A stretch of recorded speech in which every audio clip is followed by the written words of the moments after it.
Terima kasih Bapa yang baik buat kebaikan-Mu dalam hidup kami. Kau sungguh baik Tuhan, Engkau adalah Bapa yang terindah. Kami mau bawa hati kami mau bawa hidup kami mau menyembah Tuhan, kami mau meninggikan nama Tuhan di tempat ini. Kami siap Tuhan untuk berikan yang terbaik bagi-Mu di dalam nama Tuhan Yesus. Haleluya. Amin. Selamat beribadah. Yesus Hamasiah.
Tuhan, kami siap untuk memuji dan meninggikan nama-Mu Tuhan. Dalam nama Tuhan Yesus, siapa yang siap memuji dan menyembah Tuhan, sama-sama katakan amin. Siapa percaya bahwa nama Tuhan Yesus nama yang dahsyat, amin. Amin. Mari berikan sorak-sorai terbaik untuk Tuhan Yesus kita. Kita akan sama-sama nyanyikan kebesaran nama-Nya di tempat ini. Tiada satu pun yang berdiam. Angkat tanganmu, sorakan suaramu.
Yesus, terima kasih untuk anugerah-Mu yang tak berkesudahan dalam setiap kehidupan kami Tuhan. Sekali lagi Tuhan, kami akan memberikan yang terbaik buat Engkau Yesus. Kami memberikan yang terbaik karena Engkau terlebih dahulu mengasihi kami Yesus. Dalam nama Tuhan Yesus kami siap untuk memberikan yang terbaik. Amin.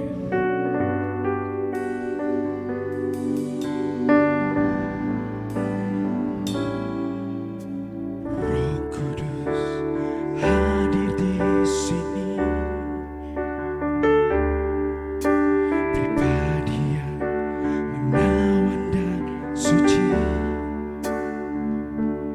Ku rindu mendekat, mengerti hatimu, berjalan dalam kehendak-Mu.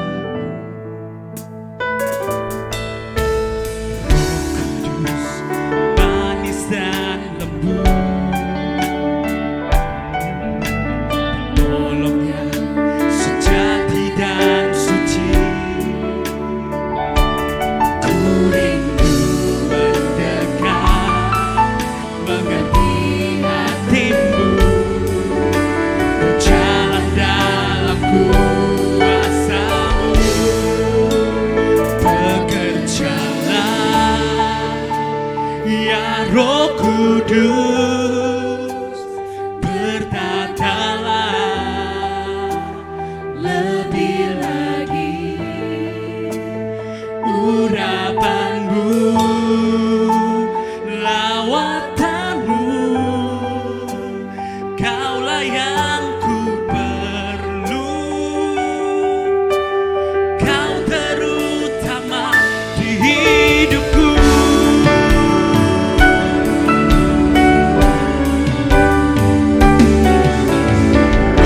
Kudus hadir di sini, pribadi yang menawan dan suci. Ku rindu mendekat, mengerti hatimu, berjalan dalam kehendak-Mu. Roh Kudus, Roh Kudus, manis dan lembut, penolong yang sejati dan suci. Ku rindu mendekat, mengerti hatimu, berjalan dalam kuasa-Mu. Bekerjalah, ya Roh Kudus, bertatalah lebih lagi urapan-Mu, lawatan-Mu. Kaulah yang ku perlu, Kau terutama berjalan, ya Roh Kudus, bertatalah lebih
Semua jemaat Tuhan bangkit berdiri.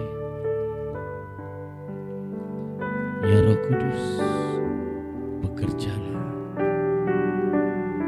Hari ini yang sakit disembuhkan, yang lemah dikuatkan, yang berbeban berat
saat tubuh Yesus tercabik-cabik, bagi kita itu adalah kebanggaan. Oleh karena tubuhnya yang tercabik-cabik, sehingga kita memperoleh kesembuhan atas segala. Yesus berkata, inilah tubuhku yang telah dipecah-pecahkan untuk kesembuhan segala sakit penyakitmu. Terimalah dengan iman dalam nama Yesus. Mari kita makan bersama-sama.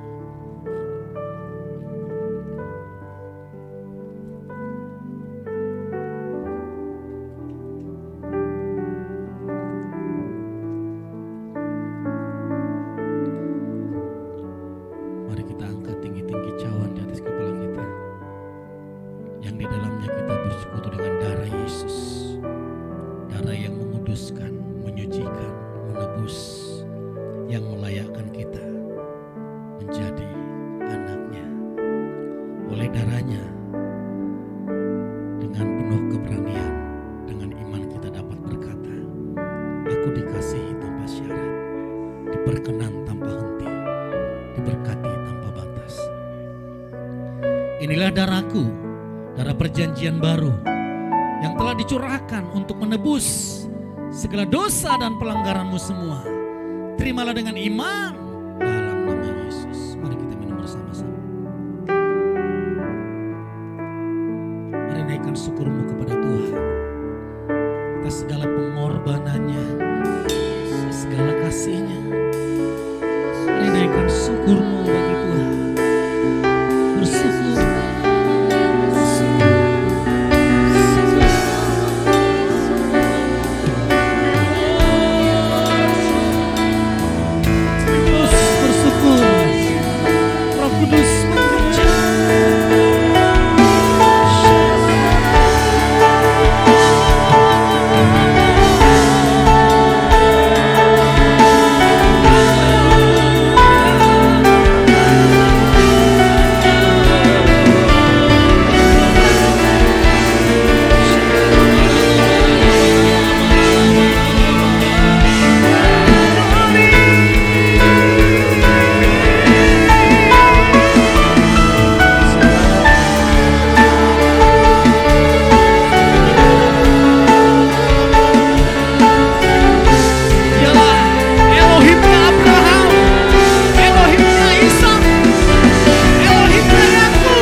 iman katakan bekerja. Bekerjalah ya Roh Kudus, bertatalah lebih lagi urapanmu, lawatanmu, kala yang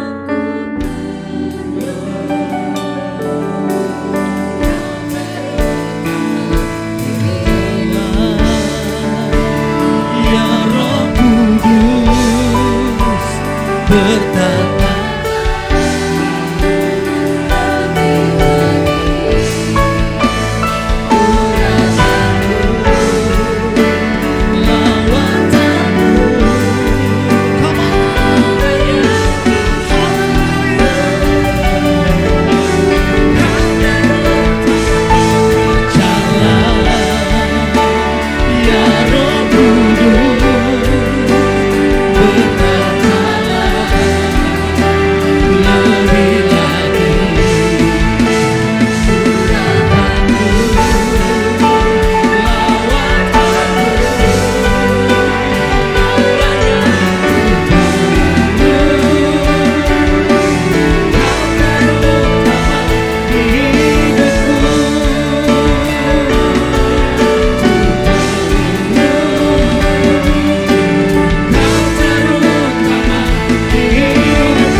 bekerja dalam hidup kami, dalam hati kami, dalam tubuh kami, dalam keluarga kami, dalam seluruh aspek hidup kami. Kami tahu Engkau sedang bekerja. Dan kami percaya sepanjang ibadah ini sesuatu terjadi dalam hidup kami. Berfirmanlah sementara kami mendengarkan firman-Mu, semua umat-Mu diberkati. Kami sambut berkat-Mu di dalam nama Tuhan Yesus Kristus. Sama-sama kita katakan, amin. Silakan jemaat Tuhan, berikan tepuk tangan bagi Tuhan kita. Haleluya. Puji nama Tuhan, shalom. Wah, luar biasa jemaat Tuhan, lawatan Tuhan bagi kita. Saya lihat jemaat Tuhan sangat merespon penyembahan kepada Tuhan. Sangat menikmati jemaat Tuhan, lawatan Tuhan. Kita sudah masuk di bulan yang kelima, Great Legacy. Tentang legacy. Ada beberapa hal yang penting di dalam hidup ini. Tapi yang terpenting salah satunya adalah legacy. Salah satu yang penting itu adalah memori, kenangan masa lalu. Kenangan masa lalu, jadi apa yang kita lakukan hari ini itu menjadi kenangan nanti di hari-hari yang akan datang. Oleh sebab itu, mari kita lakukan yang terbaik hari ini, supaya di hari yang akan datang nanti itu kenangan yang sangat indah. Tadi tim Praise and Worship menaikkan pujian, Namamu Tuhan, itu lagu praise. Tapi saya menyanyi dengan berlinangkan air mata. Justru itu lagu praise, lagu sukacita, saya menangis. Karena apa? Saya punya memori yang indah dengan lagu itu. Waktu itu saya masih ingat saya ditunjuk menjadi pemimpin di KKR Natal. Kami sewa satu tempat yang besar, pembicaranya Pastor Yusak dengan ada artis rohani. Dan saya menaikkan pujian ini, waktu dinaikkan pujian itu benar-benar suasana begitu dilawat Tuhan. Jadi waktu tadi lagu itu dinaikkan, saya langsung mengingat masa-masa itu.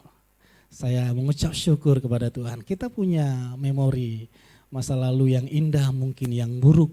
Tapi sebaik apapun memori itu, tidak dapat mempengaruhi masa depan kita. Itu memang penting, tapi tidak dapat mempengaruhi masa depan kita. Baik itu baik, baik itu buruk. Jadi kalau masa lalu saudara begitu buruk, jangan takut. Karena seburuk apapun masa lalu, itu tidak akan mempengaruhi masa depan kita. Apalagi di dalam Yesus tidak ada kutuk, berhenti di dalam Yesus. Di dalam Yesus yang ada adalah berkat. Ada kenangan-kenangan yang indah bersama Yesus. Kita bahkan berapa muridnya, para rasul. Tapi Tuhan tidak menekankan para muridnya untuk selalu fokus kepada memori itu. Karena ada hal yang lebih penting lagi. Itu yang pertama, yang kedua adalah monumen. Monumen itu memang dibuat untuk mengenang sesuatu yang sangat indah. Tapi kita tidak boleh terfokus kepada monumen. Jangan kaget saudara jika suatu hari nanti ada orang yang berkata, kami menemukan salib Yesus yang original. Yang dipakai waktu menyalibkan Yesus. Bahkan ada orang berkata, kami menemukan mahkota durinya, pakunya. Kami menemukan jubahnya. Yang terakhir saya dengar beberapa tahun lalu, kami menemukan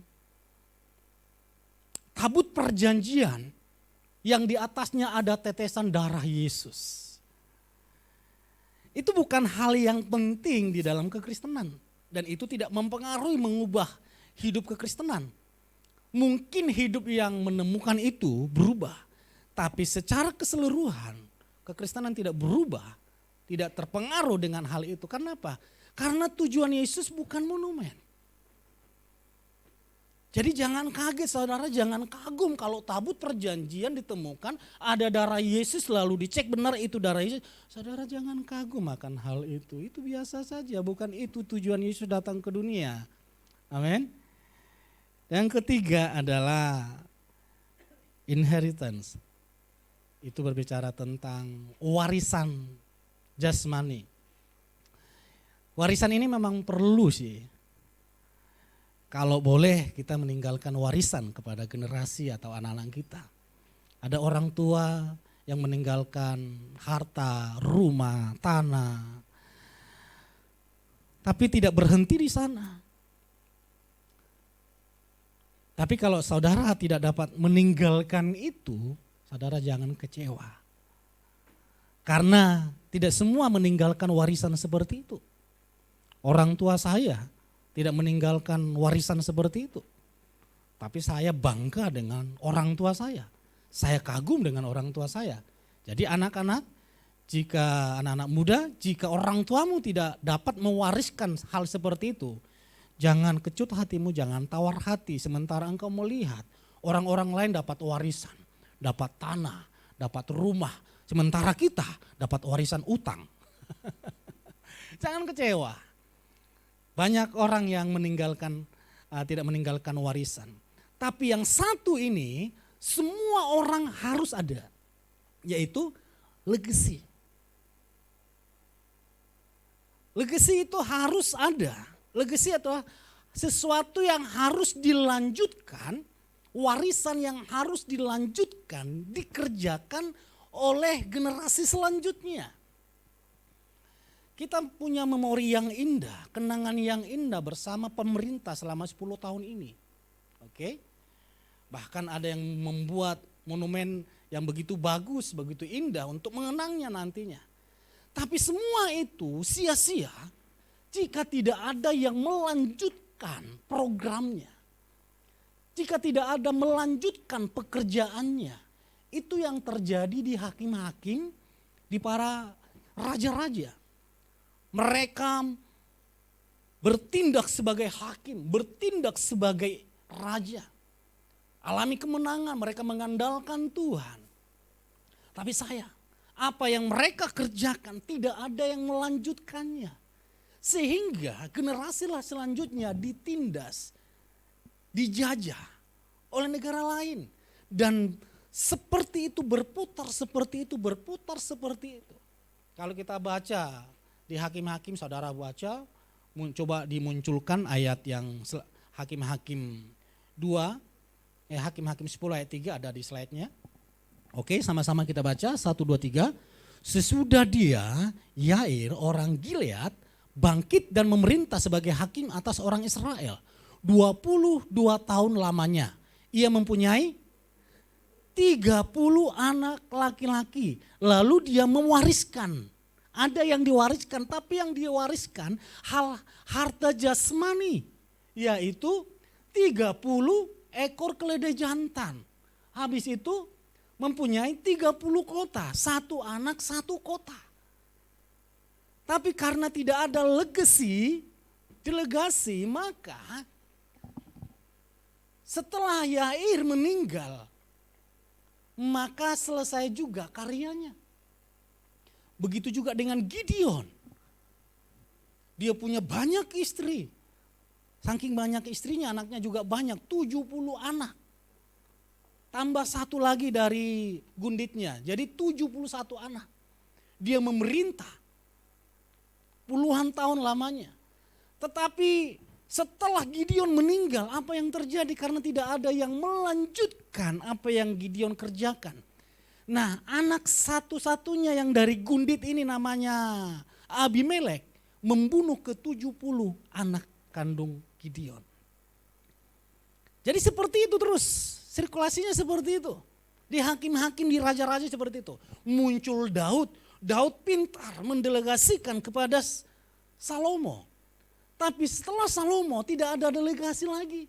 Hancurlah, muncul lagi pemimpin yang takut akan Tuhan. Setelah itu tidak ada lagi, hancurlah. Saya rindu Indonesia ini setelah Presiden Jokowi. Tuhan munculkan pemimpin yang lebih canggih lagi, yang lebih takut akan Tuhan. Katakan amin. Indonesia diberkati, Indonesia makmur, Indonesia jaya. Berikan tepuk tangan bagi Tuhan. Indonesia makmur, Indonesia jaya, itu berbicara tentang hidup kita, keluarga kita. Kalau Indonesia hancur, itu sama saja. Keluarga kita semua yang ada di Indonesia ini hancur. Dimunculkan ayat di atasnya, Kolose 3 ayat 24. Sama-sama kita baca di atasnya. Kolose 3 ayat yang ke-24. Dikatakan di sana, kamu mengetahui, belum muncul, bahwa dari Tuhanlah kamu akan menerima warisan. Sama-sama kita baca 1, 2, 3.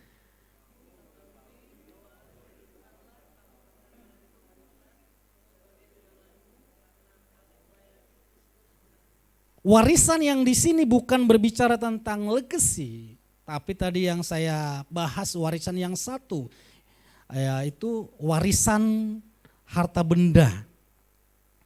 Warisan harta benda tidak perlu kita kejar. Itu memang sudah ditentukan oleh orang tua. Berkali-kali sering saya khotbahkan di tempat ini. Alangkah anehnya jika Kevin kerja dan sekolah tinggi hanya untuk mengejar warisan yang akan diberikan oleh papanya. Padahal papanya berkata, kamu gak usah memikirkan itu sudah ditentukan oleh papa. Oke? Surga tidak perlu saudara kejar. Itu warisan, katakan amin. Katakan kiri kananmu, surga itu warisan. Oke?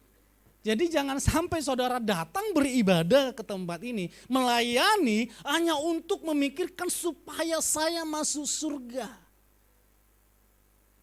Surga itu warisan. Jadi kita melayani, kita beribadah karena kita sudah tahu tempat tinggal kita nanti setelah selesai dari dunia ini kemana. Amin. Tapi lihat, selain warisan Tuhan memberikan kepada kita. Kalau warisan, kalau dari terjemahan ini kurang tepat kata warisan. Ini berbicara kalau di King James Version itu berbicara tentang gift. Kalau di kalimat di terjemahan Indonesia yang lain itu berbicara tentang upah. Bayangkan saudara, Tuhan sudah memberikan kepada kita warisan. Tuhan juga memberikan kepada kita upah. Itu sesuatu yang luar biasa. Warisan saja, kalau Ibu Yanti terima warisan, bahagianya seperti apa itu ya? Bahagia ya. Sudah terima warisan, dikasih warisan gitu ya, 10 triliun gitu ya. Waduh, nggak tahu itu sasaknya itu kemana itu. Make upnya itu sudah kemana itu ya. Dan enggak perlu lagi kerja. Pak Erwin gak usah jenderal-jeneralan lah. Ini berapa generasi ini gak habis-habis ini kita makan tidur. Udah kita bangun kos-kosan kah, bangun apartemen kah, udah makan tidur. Kita minta anak-anak kita yang kerjakan gak usah, kita pertebal saja sasak saya papa kan gitu. Ini dikasih warisan, diberikan upah lagi. Wah ini keren sekali Tuhan kita. Saudara harus pegang ini. Diberikan warisan, diberikan upah. Tapi dengan satu catatan, Yesus berkata seperti ini. Next, ayat selanjutnya. Firman Tuhan terus. Sama-sama kita baca, 1, 2, 3. Oke sini ya. Next,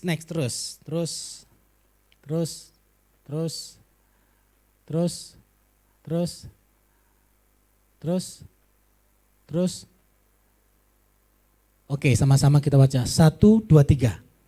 Apapun yang kamu lakukan, lakukanlah dengan segenap hati seperti kepada Tuhan dan bukan seperti kepada manusia. Tadi yang kita baca itu ayat 24. Sebelum ada ayat 24, ayat 23 yang ada. Tuhan memberikan warisan, Tuhan memberikan upah. Tapi Tuhan berkata, supaya engkau mendapatkan gift itu, pemberian itu, maka apapun yang kamu lakukan, lakukanlah itu untuk Tuhan. Ternyata setelah saya pelajari, ayat ini berbicara apa sih? Baru ayat selanjutnya yang di atas tadi yang dimunculkan itu. Apa sih yang harus kita delegasikan kepada orang-orang selanjutnya? Di Kolose 3 ayat 18. Sama-sama kita baca, 1, 2, 3. Para istri, tunduklah kepada suamimu sebagaimana seharusnya di dalam Tuhan. Para suami, kasihilah istrimu dan janganlah kasar terhadap dia.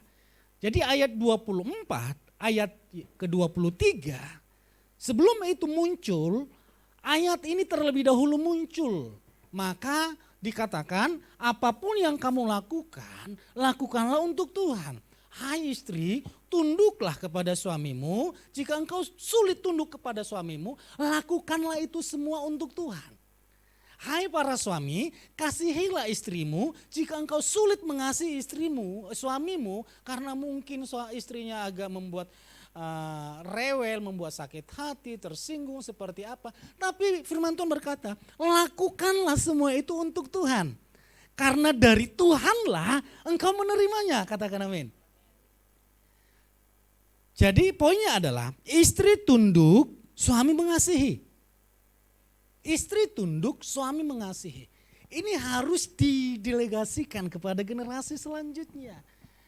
Kira-kira para istri, cara tunduk kepada suami udah bisa enggak didelegasikan kepada para wanita atau anak yang selanjutnya? Karena mereka nanti akan melihat bagaimana cara orang tuanya membangun keluarga. Bagaimana cara papanya mengasihi anak-anaknya. Karena perubahan suatu negara itu dimulai dari generasi, dari keluarga. Kalau keluarga itu hancur, maka hancurlah generasi selanjutnya. Tapi kalau keluarga itu anak yang lahir dari keluarga yang takut akan Tuhan dan baik, dan mereka menemukan komunitas yang baik, dan komunitas ini mempengaruhi lingkungannya mempengaruhi desanya, kotanya, dan kotanya ini akan mempengaruhi negaranya. Dimulai dari generasi. Tadi yang saya sampaikan yang pertama itu tentang hakim-hakim, tentang raja-raja, itu berbicara tentang generasi. Generasi yang tidak dipersiapkan, generasi yang tidak diberikan legacy. Dan firman Tuhan hari ini memberikan kepada kita legacy terutama di dalam keluarga. Yesus berkata sebelum dia naik ke surga, di Matius 28 ayat 19 sampai 20 dikatakan, pergilah ke seluruh dunia, jadikanlah mereka muridku, baptislah mereka dalam nama Bapa, Putra dan Roh Kudus, dan aku menyertaimu sampai akhir zaman. Artinya kalau kita bawa dalam konteks keluarga, pastikan anak-anak kita itu menjadi murid Yesus. Amin. Anak-anak itu menjadi murid Yesus. Saya kemarin beberapa minggu ini saya belajar, saya tonton film tentang The Messiah, usia Yesus yang 9 tahun. Memang itu ilmu-ilmu tafsir ya. Jadi apa yang tapi bukan abal-abal gitu. Memang benar-benar mereka mempelajari. Wah, selama dia difilmkan selama usia Yesus 9 tahun, apa godaan seperti apa, godaan gangguan seperti apa yang mendatangi Yesus. Wah, itu luar biasa sekali tantangannya. Dan saya sangat melihat akan hal itu. Lalu saya mempelajari dari mana pengetahuan itu Yesus dapat. Sehingga dia dapat berdebat dengan para ahli Taurat, dengan orang-orang Farisi. Ada para pakar berkata, Yesus itu sekolah. Lalu menjawab, tidak mungkin Yesus sekolah. Kalau Yesus sekolah di Israel, pastilah para ahli Taurat, orang Farisi mengenal Yesus. Ini murid angkatan tahun berapa? Seperti itu. Tapi para ahli Taurat, orang Farisi berkata, siapakah orang ini? Pengetahuannya begitu dahsyat, begitu mengagumkan dan kita tidak mengenal dia. Artinya Yesus tidak sekolah di tempat sekolah mereka. Yang pasti Yesus belajar semasa kecilnya. Dia benar-benar tahu. Saya rindu anak-anak kita tahu betul siapa Tuhan Yesus yang mereka sembah. Katakan amin. Siapa dan mereka tahu apa tujuan mereka datang ke gereja. Kenapa mereka harus pelayanan. Kalau mereka tidak tahu, itu akan menjadi rutinitas. Oleh sebab itu saudara, dikatakan istri tunduk, suami mengasihi. Dan ayat selanjutnya, Kolose 3 ayat 20. Sama-sama kita baca, 1, 2, 3. Anak-anak, patuhilah orang tuamu dalam segala hal. Karena inilah yang berkenan kepada Tuhan. Bapak-bapak, jangan menyakiti hati anak-anakmu. Supaya tidak banyak ya. Ayat yang ke-20 dikatakan anak-anak patuhilah orang tuamu. Muncul di ayat yang ke-21 bukan orang tua yang dipanggil. Bapak-bapak janganlah menyakiti hati anakmu. Supaya tidak tawar hatinya. Kebanyakan anak-anak itu kepahitan dengan papanya. Ya Pak ya. Jarang sekali anak-anak itu kepahitan kepada mamanya.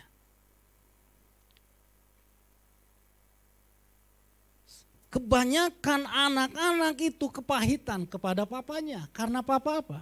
Karena papa di pikirannya adalah cari uang, yang penting ada uang, diberikan kepada istrinya, terserah istri mengelola seperti apa. Yang penting anak-anak aman. Dia tidak punya waktu dengan anak-anak. Dia tidak punya waktu dengan keluarga. Karena orang tua merasa sudah capek.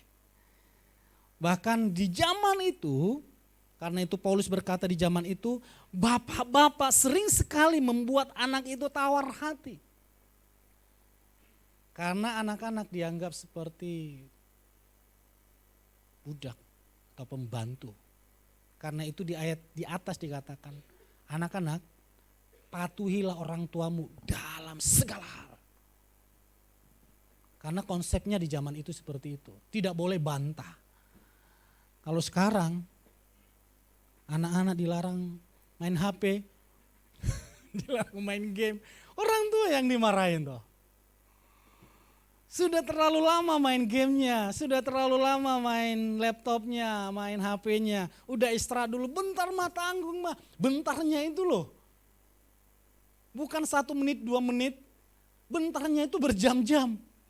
Kalau tidak dilarang, masih lanjut terus. Tapi di zaman itu anak-anak tidak bisa berkutik. Anak-anak seperti pembantu. Sekali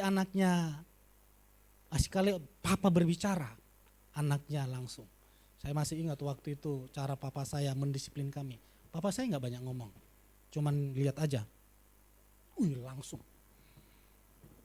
Langsung tahu apa yang mau dikerjakan. Cuman ditatap, tidak ngomong, apalagi ngomong, kami merasa hari ini hari penghakiman. Hari penghukuman kepada anak-anaknya. Jangan sampai papa saya bicara, cukup dipandang saja. Dalam hati saya, gimana cara mama saya bisa jatuh cinta kepada bapak saya waktu itu. Karena pandangannya itu begitu membuat kami ketar-ketir gitu. Tapi justru orang-orang berkata, kalau Pak Nenggolan ini memandang, hati kita sejuk damai. Orang-orang ngomong itu, anak-anaknya merasa terhakimi. Itu zaman dulu.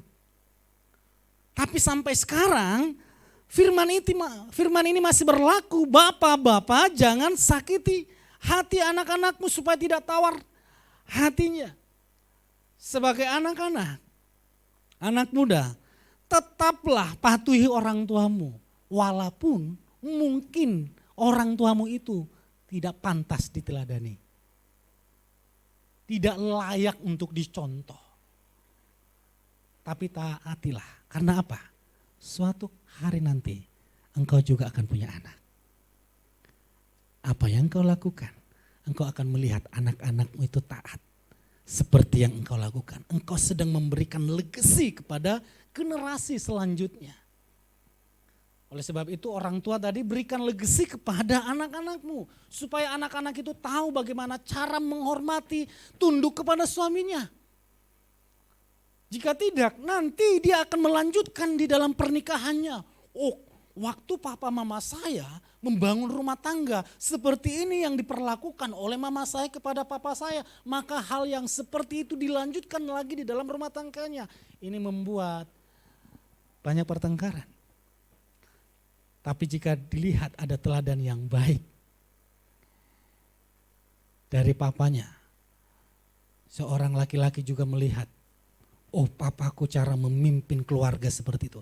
Dengan mudah dia akan melanjutkannya di dalam pernikahannya kelak. Anak-anak juga seperti itu. Dan ayat selanjutnya yang terakhir, karena tinggal 1 menit lagi. Sama-sama kita baca, 1, 2, 3. Anak-anak ya. Oke, para hamba 1, 2, 3. Para hamba secara jasmani, taatilah majikanmu dalam segala hal. Bukan hanya di depan matanya untuk menyenangkannya, tetapi dengan tulus hati karena hormat kepada Elohim. Tuan-tuan, perlakukan hamba-hambamu dengan adil dan jujur. Ingatlah bahwa kamu mempunyai Tuhan di surga. Poinnya adalah hamba taat, majikan adil dan jujur. Katakan amin. Hamba harus taat. Jangan taat di depan majikannya saja. Pas di depan majikannya semua bersih, inclong gitu. Tapi waktu majikannya pergi, dia di rumah seperti majikan. Tapi firman Tuhan berkata, para hamba secara jasmani, taatilah majikanmu dalam segala hal, bukan hanya di depan matanya. Yesus sering sekali memberikan perumpamaan seperti ini. Hamba ini tidak harus berbicara tentang pembantu.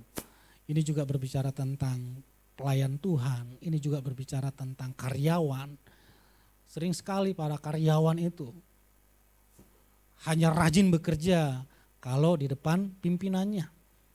Bahkan kami dulu para full timer. Sering sekali semangat bekerja. Kalau saya bukan orang kantor. Dari dulu saya bukan orang kantor. Saya ini orang misi, orang yang suka kunjungan. Waktu saya pacaran bersama istri saya, waktu itu masih jadi pacar saya. Hari libur kami bukan ke mall. Hari libur kami bukan ke bioskop. Hari libur kami mengunjungi jemaat. Kami sudah happy, sudah bahagia di situ. Jadi jarang kami ke mall. Tapi banyak para rekan-rekan, mereka bekerja pada saat ada gembalanya. Mereka semangat. Jangan sampai juga para worshiper semangat melayani setelah melihat jemaat banyak. Waktu jemaat sedikit, semangatnya berturun. Wah, gitu. Tapi lewat firman Tuhan ini berkata, bukan hanya di depan dan majikan juga adil dan jujur. Ingat, karena kita juga hamba, kita punya Tuhan di surga. Amin. Itulah dikatakan, lakukanlah itu dalam segala hal. Berikanlah itu, teladan itu, contoh itu untuk dilanjutkan kepada generasi selanjutnya. Next, ayat selanjutnya pemain musik boleh maju ke depan. Sama-sama kita baca ayat ini yang tadi sudah kita baca, 1, 2, 3. Apapun yang kamu lakukan, lakukanlah dengan segenap hati seperti kepada Tuhan dan bukan seperti kepada manusia. Kesimpulannya adalah 1, 2, 3. Legacy dari Tuhan membawa kita terlibat langsung dalam rencana Tuhan. Saudara, tentang family, tentang keluarga, Yesus tidak main-main. Dari awal penciptaan, Yesus berhubungan dengan keluarga, rumah tangga. Waktu Yesus melakukan mujizat, Yesus melakukannya di dalam pernikahan, keluarga. Bahkan ayat ini tentang warisan. Bahkan dikatakan diberikan upah, diberikan gift. Itu berbicara tentang keluarga. Karena apa? Karena Yesus menganggap kita adalah keluarga, family. Karena Yesus menginginkan apa yang Yesus lakukan untuk keluarganya sendiri yang dia bangun. Demikian juga gereja Tuhan membangun itu.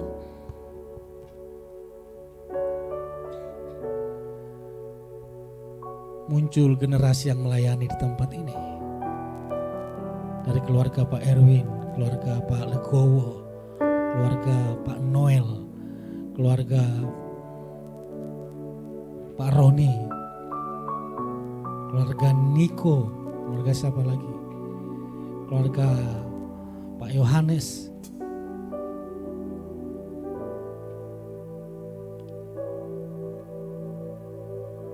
Mari jemaat Tuhan bangkit berdiri. Saudara, apa yang sudah Tuhan berikan, mari kita lanjutkan. Apa yang harus kita lanjutkan? Di dalam Tuhan kita melanjutkan membawa anak-anak itu datang kepada Yesus. Apa yang harus kita lanjutkan? Mulai hari ini kita merenung di dalam keluargaku, di dalam membangun rumah tangga. Apakah anak-anak mau melanjutkan apa yang sudah saya kerjakan? Saya sebagai gembala, saudara, nanti di ibadah kedua saya akan berbicara tentang Jesus Revolution yang berhubungan tentang legacy. Kita siapkan anak-anak muda untuk melanjutkan apa yang sudah Tuhan kerjakan. Pastikan anak-anak muda dari anak-anak saudara nanti lanjut di ibadah kedua. Katakan amin. Karena ini firman Tuhan spesial untuk mereka, para generasi selanjutnya.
Saudara, jika kita dapat melakukan sesuatu Jika manusia dapat melakukan itu, Tuhan tidak akan ikut campur. Tuhan hanya memberkati. Tuhan hanya melakukan apa yang tidak dapat dilakukan oleh manusia. Sekali lagi, selagi hal itu dapat kita kerjakan, Tuhan tidak akan ikut campur. Tapi jika hal-hal yang tidak dapat dikerjakan manusia, Tuhan akan mengerjakan itu sepenuhnya tanpa campur tangan manusia. Lihat waktu Lazarus meninggal. Sudah 4 hari dia meninggal. Sudah bau. Tidak ada lagi kehidupan di dalam tubuhnya.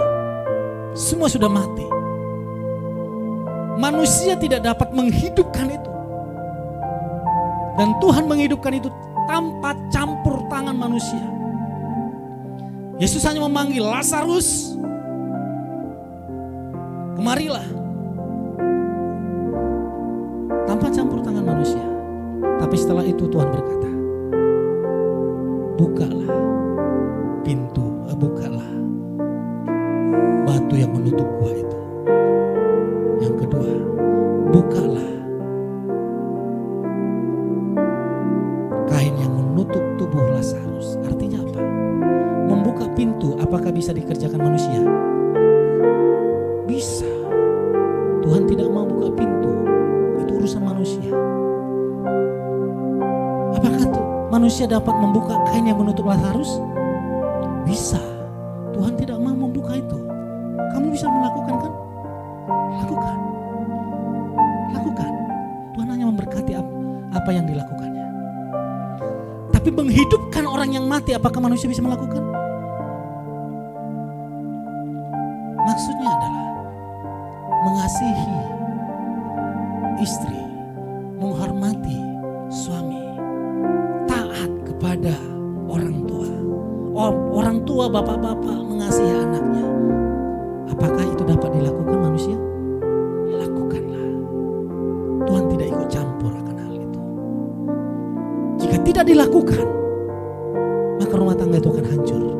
Tidak peduli itu orang Kristen maupun orang enggak, belum percaya Yesus. Karena itu jangan kaget banyak orang Kristen yang keluarganya hancur. Karena apa? Dia pikir setelah percaya Yesus otomatis kebahagiaan tercipta di dalam keluarga. Tidak. Justru banyak anak-anak hamba Tuhan yang kepahitan kepada papanya. Melayani sibuk 24 jam. Karena apa? Sudah jelas.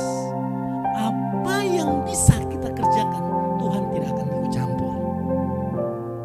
Amin. Apa yang tidak dapat kita kerjakan, Tuhan lakukan sepenuhnya tanpa campur tangan kita. Waktu 5.000 orang kelaparan, itu laki-laki. Yesus berkata, ada apa yang ada pada kita? Hanya 2 ekor ikan. Bukan ikan paus saudara ini, ikan kecil. Dan 5 roti. Yang menjadi pertanyaannya, 2 ikan 5 roti, apakah bisa memberikan ribuan orang makan? Itu urusan Tuhan. Setelah diciptakan ikan yang banyak, tapi soal bagi membagi, Tuhan tidak ikut campur. Diserahkan kepada manusia. Bagilah, bagilah. Saudara, firman Tuhan hari ini, istri, tunduklah kepada suamimu. Lakukan itu untuk Tuhan. Suami, kasihilah istrimu. Lakukan itu untuk Tuhan. Anak-anak, ini saya tekankan kepada anak-anak, karena banyak anak-anak muda yang merasa kepahitan, merasa tidak mendapatkan teladan atau kasih dari bapaknya. Tetap taatilah orang tuamu dan lakukan itu untuk Tuhan.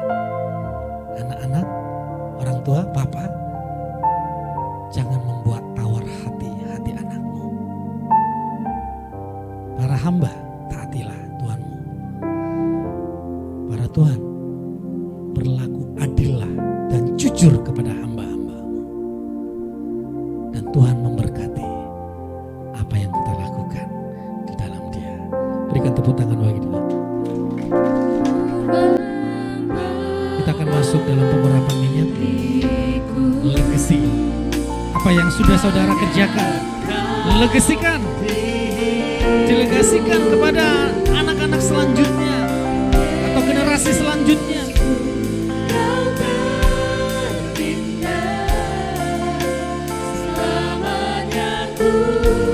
Dan hari ini Tuhan mendelegasikan sesuatu yang baik dalam hidupmu. Apa yang sudah Tuhan kerjakan, beritakan itu kepada orang lain. Di dalam nama Tuhan Yesus, terima pengurapan delegasi dari Tuhan. Tuhan sendiri yang mendelegasikanmu, menuntunmu, membimbingmu dan menyertai dan memberkatimu. Di dalam nama Tuhan Yesus Kristus. Amin. Para diaken terlebih dahulu boleh maju ke depan.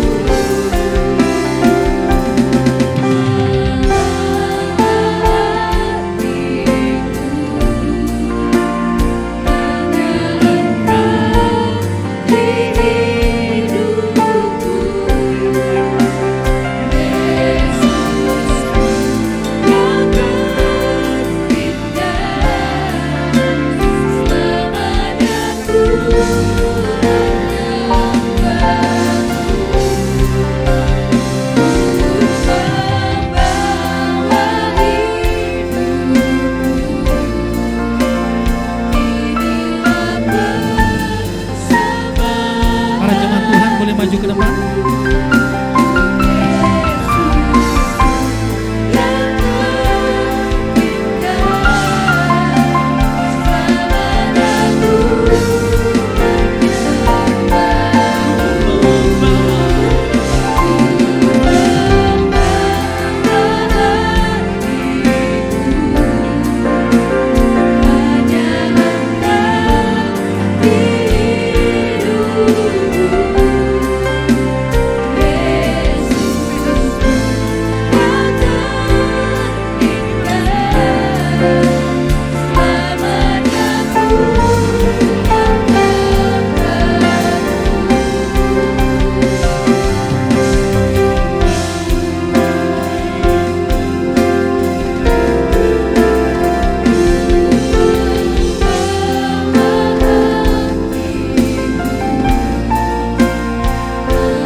yang sudah Engkau delegasikan di dalam hidup kami, di dalam keluarga kami, itu terus bertumbuh, berkembang.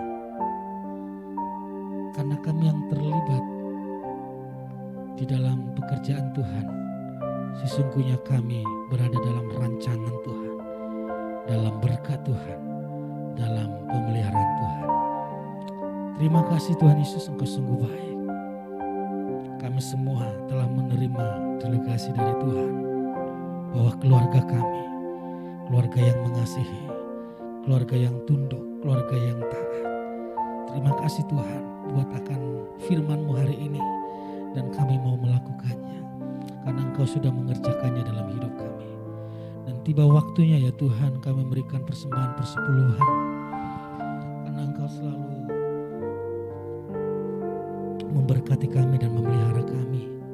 Tuhan, kami memberi dengan penuh ucapan syukur, karena kami tahu dari Tuhanlah pertolongan kami. Berkat Tuhanlah yang memelihara hidup kami. Berkati jemaat-Mu yang hari ini, mungkin ada yang sudah mentransfer atau di dalam minggu-minggu ke depan. Berkati mereka semua, berkat yang berkelimpahan, karena kami memberi, karena kami tahu Tuhan kami Tuhan yang hidup, Tuhan yang sudah memberkati dan memelihara hidup kami. Di dalam nama Tuhan Yesus kami siap memberi. Haleluya, amin. Saudara boleh maju ke depan memberikan.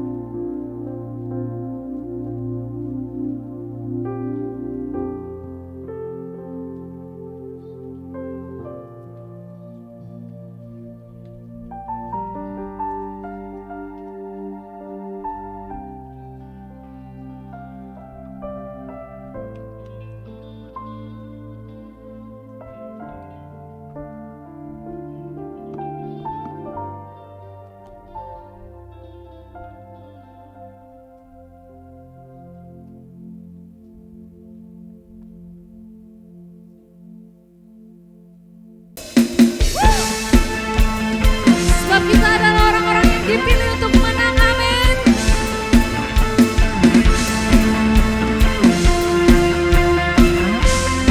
Setiap kita yang bersuka cita katakan, kita dipilih dan dikuduskan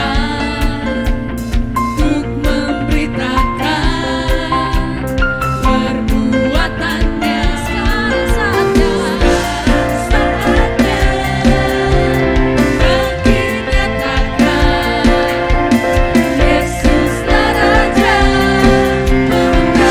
Yes, Jakarta serukan untuk selamanya.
semua jemaat juga yang ada di rumah yang bergabung bersama kami di tempat ini melalui Zoom. Ada keluarga Ibu Fani, keluarga dari Ibu Rinda dan Vesela, ada juga Grace, di dalam nama Tuhan Yesus. Terima kasih Tuhan, terima kasih buat hari ini. Kami diberkati, kami diurapi. Sepanjang minggu kami berjalan dengan penuh urapan, berjalan dengan penuh kuasa, berjalan dengan penuh kebaikan dan pertolongan Tuhan. Di dalam nama Tuhan Yesus Kristus, pulanglah jemaat Tuhan dengan membawa dan menikmati segala berkat dari Bapa Yahweh, berlimpah-limpah kasih karunia dari Tuhan Yesus Kristus,